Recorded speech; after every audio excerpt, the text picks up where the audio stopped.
Halo sobat, kembali lagi di channel Juara Donghua. Kali ini kita akan melanjutkan lagi alur cerita Battle Through the Heavens chapter terbaru. Sebelum kita ke alur ceritanya, admin ucapkan terima kasih kepada kawan-kawan yang selalu ngedukung channel ini berkembang. Sehat-sehat terus buat kalian semua. Oke, tanpa berlama-lama langsung saja kita ke alurnya. Ye Tian mengatakan tidak mau karena setan ini tidak pernah menginginkan tubuh fisik apapun. De Xiaoyan dengan cepat ditolak oleh Ye Tian dan dia terdengar sangat menolaknya. Cinta fisik ini memberi makan pada jiwa orang-orang yang dirugikan, tapi tubuh yang bagus dan berharga, situasinya menjadi istimewa sekarang. Dengan tubuh fisik ini, saya bisa berjalan sendiri. Jika saya sewaktu-waktu muncul sebagai awan, apakah itu masih terlalu mencolok? Kata Ye Tian. Namun Xiaoyan terus mencoba untuk membujuk. Klon pemakan jiwa sangat cocok dengan Ye Tian. Lagi pula, mengumpulkan mayat setiap malam, itu pasti bisa mengumpulkan jiwa-jiwa yang dirugikan. Itu juga dapat membuat klon pemakan jiwa menjadi lebih kuat. Jangan, iblis ini bisa menjadi apapun yang dia inginkan. Hati makhluk ini sangat busuk. Ye Tian masih tidak mau, itu bukan milik makhluk hidup manapun. Akan lebih baik untuk mengatakan bahwa Ye Tian adalah jiwa yang tidak bersalah yang telah berhasil berkultivasi dan melampaui keberadaan jiwa yang dirugikan.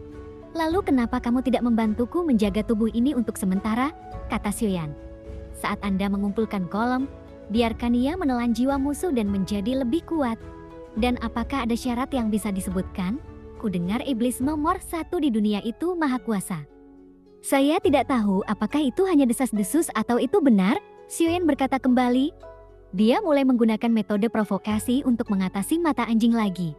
Seperti yang dikatakan Ye Tian sendiri, itu bukan manusia, namun itu suatu kejahatan tanpa hati manusia. Jadi ketika Xiaoyan menjadi jahat, mungkin itu juga bisa digunakan di dalam sebuah metode, dan mungkin bisa mencapai efek yang sama seperti mata anjing. Karena Ye Tian sangat menentang, Xiaoyan juga memperjelas niatnya untuk menghadapi iblis seperti Ye Tian. Ketulusan dan rutinitas berjalan seiring, lalu Xiaoyan menambahkan sedikit sanjungan lagi, namun ia tidak tahu apakah itu berguna untuk membujuknya. Meski ada spanduk penekan jiwa untuk menekannya, tapi jika seperti sebelumnya, keberadaan seperti itu tidak bisa merasakan berlalunya waktu sama sekali, dan Anda tidak akan merasa tidak nyaman karena penyumbatan jangka panjang. Meski Xiaoyan juga mendambakan kebebasan untuk Ye Tian, ratusan atau ribuan tahun semua dalam satu pemikiran, tidak ada perasaan kuat tentang berlalunya waktu. Jadi Anda tidak bisa melakukannya dengan keras, lalu Anda hanya bisa membuatnya bersedia. Seperti dugaan Xiaoyan, begitu pernyataan ini keluar, kata-kata Ye Tian jelas mengubah arah. Itu wajar, karena setan ini memiliki banyak kemampuan, apa yang tidak bisa kamu lakukan, kata Xiaoyan. Bukan tidak mungkin jika kamu ingin aku mengolah tubuh ini. Tapi aku punya syarat, Ye Tian tersanjung oleh Xiaoyan, dan tampaknya ia sangat terguncang. Ceritakan padaku kisahnya. Xiaoyan mengangguk sedikit. Jika Shenxi menang, aku ingin kamu berjanji padaku. Katakan pada dunia bahwa iblis ini adalah iblis nomor 1. Xiaoyan sudah siap mendengar kondisi apapun yang dikatakan Ye Tian. Hanya kondisi Ye Tian yang benar-benar nyata, yang bahkan tidak dapat dibayangkan oleh Xiaoyan. Kondisi apa ini? Mengapa Anda seorang iblis peduli dengan klaim palsu ini? Xiaoyan pun tiba-tiba merasa bingung.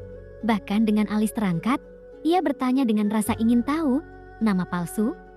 Pernahkah kamu memikirkannya? Ada begitu banyak orang kuat di dunia, misalnya Shenxi. Hanya nama Anda, Gu Zhongsheng, yang akan bertahan selamanya dalam sejarah zaman kuno dan modern. Saya hanya ingin dikenang oleh dunia. Kalau tidak, itu akan sangat membosankan, kata Ye Tian. Sangat sedikit orang yang mengetahui tentang setan ini. Setidaknya di sini, tidak ada yang mengenal saya. Namun ini membuatku sangat tidak bahagia. Jika ini terus berlanjut, siapa lagi yang akan mengenali iblis ini di masa depan? Ye Tian berkata dengan sedikit berapi-api. Ia tampaknya sangat peduli dengan hal ini. Adapun alasannya, Xiaoyan juga tidak tahu. Jika dilupakan, kamu akan menghilang. Jadi apakah tepat? Xiaoyan tiba-tiba memikirkan sesuatu. Tanyakan saja, begitu pernyataan ini keluar, aku tidak tahu. Tapi aku tidak bisa dilupakan oleh dunia. Jadi Xiaoyan ingin lebih banyak orang mengetahui tentang setan ini. Ingat saya. Ye Tian berhenti dan menjawab, meskipun saya tidak tahu apakah yang saya katakan itu benar atau salah, Tapi jeda ini, Xiaoyan memperkirakan tebakannya mendekati 10. Kondisimu agak keras, ini sangat sulit untuk dilakukan.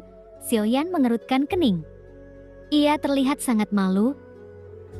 Dan tentu saja dia melakukannya agar Ye Tian melihatnya. Meski harus setuju, namun tidak peduli betapa sederhananya itu, Anda tidak akan pernah bisa membuat Ye Tian merasa sederhana. Sejak kamu bilang begitu, tidak ada yang bisa kita lakukan mengenai hal itu. Saya tidak akan melakukannya. Ye Tian baru saja menyerah. Ini dengan tegas menolak Xiaoyan. Jadi seperti yang dipikirkan Xiaoyan, iblis seperti Ye Tian.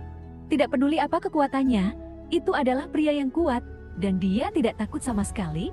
Meski sulit bagi dunia untuk mengingatnya, tapi tidak bisakah aku mengingatmu saja? Xiaoyan tersenyum dan berkata, apa gunanya mengingat? Apakah kamu tidak akan mati? Orang-orang pengkhianat seperti Gu Zhongxing semuanya telah jatuh. Begitu pula dengan raja jahat yang gila itu. Di sungai waktu yang panjang, kamu sebenarnya bukan apa-apa. Ye Tian mendengus 2 kali. Katanya dengan acuh, dan tampaknya ia bersedia mengikuti Xiaoyan, bahkan menuruti Xiaoyan. Tapi itu semua bersifat sukarela. Lalu sepertinya semuanya sedang diputar. Walaupun aku tidak bisa membuat dunia mengingatmu, namun ada cara untuk melakukannya sendiri. Dan hanya dengan cara itulah Anda dapat hidup selamanya di hati dunia, Xiaoyan berkata dengan tidak marah. Sebaliknya, dia terus berkata sambil tersenyum, dan Xiaoyan hanya perlu membujuk dan berbohong kepada Ye Tian. Setidaknya tampaknya, meskipun itu adalah sesuatu yang bertahan entah berapa tahun, namun secara intelektual, sepertinya hampir sama dengan mata anjing. Xiaoyan bahkan merasakan dari percakapan itu. Itu membuatnya merasa bahwa Ye Tian bahkan lebih bodoh daripada Dek Ais. Sebaliknya, tatapan mata anjing yang kusam itu tampak palsu. Sebenarnya tahu segalanya. Bagaimanapun, mata anjing memiliki kepribadian seperti itu. Dan dia memang mendapatkan kepercayaan Xiaoyan di antara teman sebaya dengan dia. Bahkan membuat Xiaoyan menganggapnya sebagai partner. Inilah kecerdasan mata anjing yang sesungguhnya. Tapi malam ini, sepertinya dia benar-benar tenggelam dalam pikirannya sendiri. Jangan pernah mendengarkan siapapun. Bagaimana cara melakukan itu? Ceritakan padaku kisahnya. Ini hanya bisa dilakukan saat Tasu dan Shenxi bertarung. Belum terlambat untuk memberitahumu. Jati, kamu tidak berbohong padaku kan? Gu Zhongxing menipu iblis ini pada saat itu. Kalau tidak, dia tidak akan menyegelnya di sana. Jati itu tidak akan jatuh ke tanganmu. Aku teringat, Anda adalah reinkarnasi dari Gu Zhongxing yang tercela itu. Jati begitu? Anda pasti sudah memperhitungkan bahwa iblis ini sedang memanfaatkan Anda ribuan tahun yang lalu. Itu pasti kamu kan?